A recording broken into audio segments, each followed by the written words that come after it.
Safety and security. If you want to travel safely, ride public transit.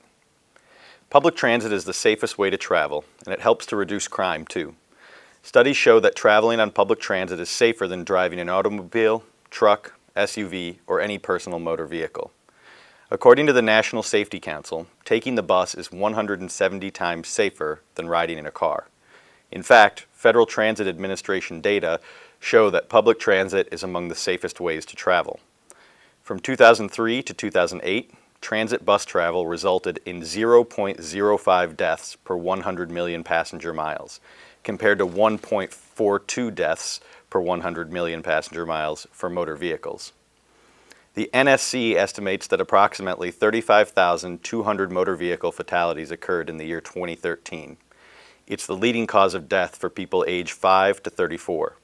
However, bus accidents were responsible for just 0.1% of the total transportation fatalities in 2013.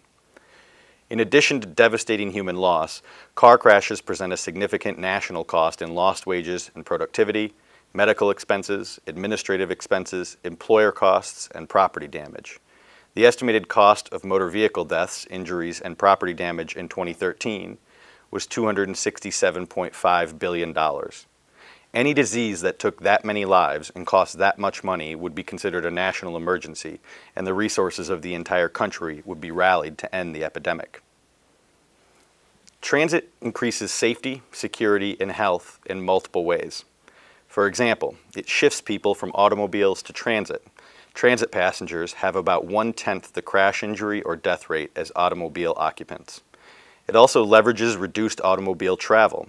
High-quality public transit and transit-oriented development tend to leverage overall reductions in per capita vehicle ownership and travel by creating communities where people live shorter distances, rely more on walking, bicycling, and transit, and own fewer automobiles.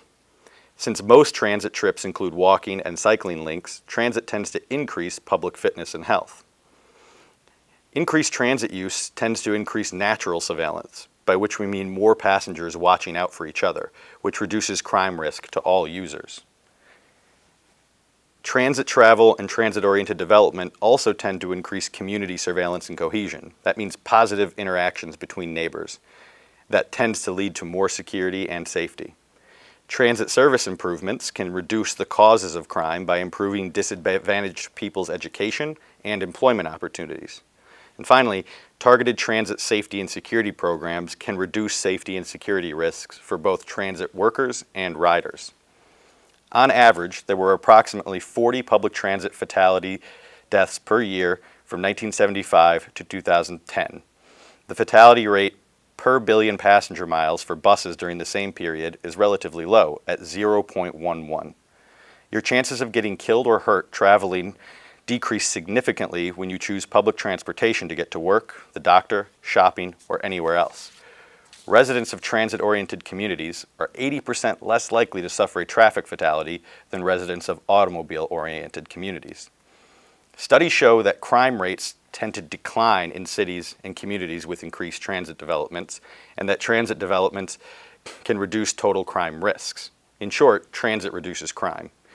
Data show that as transit ridership increases in a city, both violent and property crime rates tend to decline. And when there is smart growth, that is more compact, mixed, walkable, transit-oriented cities, they tend to reduce crime risk. Here you can see a variety of crime risk factors and the ways that improved transit options and smart growth can reduce those factors. To conclude, transit is indeed the safest way to travel. The more people use it, the less senseless death and destruction we'll all endure in the future.